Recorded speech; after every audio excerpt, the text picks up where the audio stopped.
A subject that is often brought to a mentoring session is that of handling change. So in this session we're going to explore a model of change known as the Kubler-Ross change curve. And the objectives of this session are that at the end of it you'll be able to identify the stages in the model, explain the relevance of the model to the impact of change in organisations, and assess its use in mentoring. This model was developed by Elizabeth Kubler-Ross in the 1960s in her work in helping people who were faced with handling tragic news.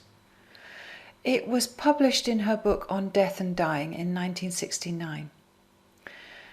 It was soon taken up by the business community as a way of understanding how some people react to change and applied to change management in organisations. Kubler-Ross says that the first reaction is very often shock, followed by denial, and this then gives way to anger and depression, and then to acceptance and integration. It's important to remember that this, as with all models, is a generalisation. Not everyone will go through all these stages. For example, not everyone will go through the depression stage. They may move straight from anger to acceptance. Also, not everyone will go through the stages in the way that's shown in the model. Some people may start with anger and then move to denial, and so on. So it is a generalised model, but it does allow you to predict how people may react, and so you can plan how to make the change as smooth as possible. It's also important to remember that some people thrive on change and will go straight to acceptance, seeing it as a great opportunity to move forward and grow and learn. Let's think about each of the stages in a little more detail. Stage 1 is the one which is characterised by shock and denial. Kubler-Ross says that these are all coping and defence strategies, and that this first stage allows us just to take in the news. So for some time people may appear to be sticking their head in the sand and feel threatened by the news.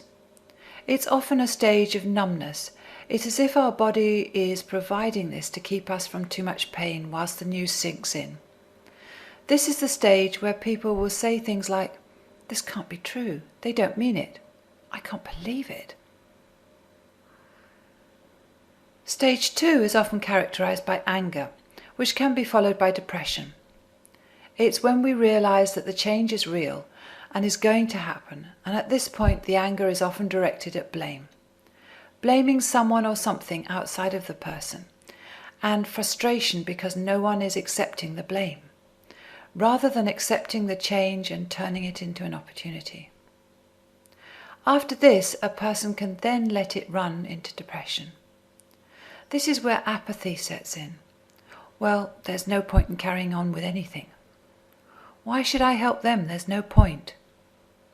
In teams, this can lead to a drop in motivation and performance. And some people then get stuck in detail and complaining about every small thing that they feel is not working, rather than looking at the bigger picture. Stage 3 is the one where eventually those who've gone through the previous stages will be resigned to the change and see it as inevitable, and gradually the change becomes part of things being normal.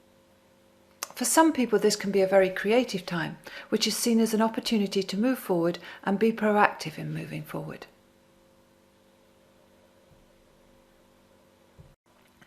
This exercise is to start to think about what a leader can do to implement change more easily.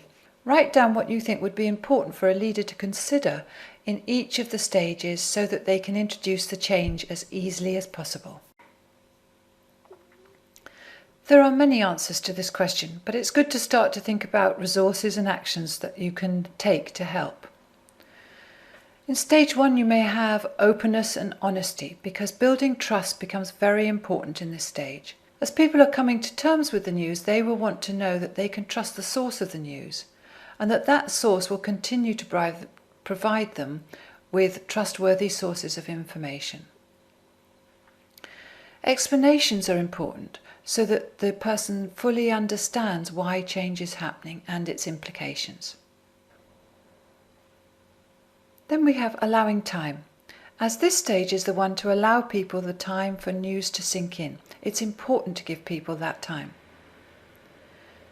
Empathy can be very useful. By this I mean understanding the stages the person is going through.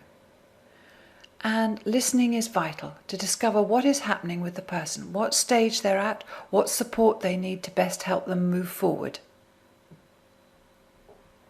In stage 2, we have involve everyone affected in planning and action. This helps because people then feel that they're important and have a contribution, and it gives people back some ownership when they may be feeling disempowered. Continue the movement forward. Sometimes leaders can get so immersed in the reactions of the team that they too enter the first 2 stages, and then the movement forward can be lost and the whole team gets stuck.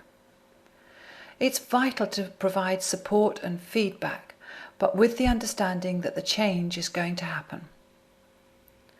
Go for small wins. This can be a useful way of upping morale and getting movement. Breaking the change down into small chunks and helping people realize that they are achieving things.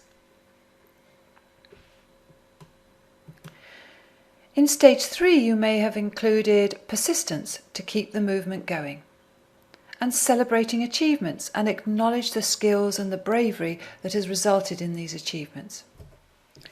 Make sure that people have the opportunities to up their skills to meet the demands of the change and to develop from it. Coach, to help with practicing the skills and putting them into action. Involve and communicate. This is important in all the stages to ensure higher commitment and motivation. What other answers did you have? This exercise is to consider how this model would be used in mentoring. If a client came to you to talk about some change that they're planning with their team, how could you use this model to help them? Write down a list of questions covering all the stages that you could ask your client to help them think through how they're going to handle the reaction to change. So here are some questions you could ask. How can you best let the team know about the change so it's easier for them to accept it? How shocked do you think the team will be by this?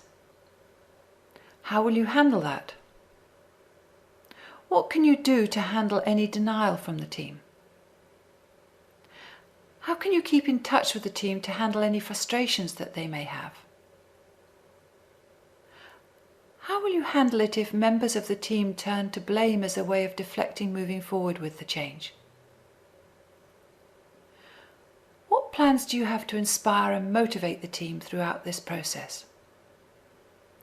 What can you do to help them integrate the change into their normal work routine?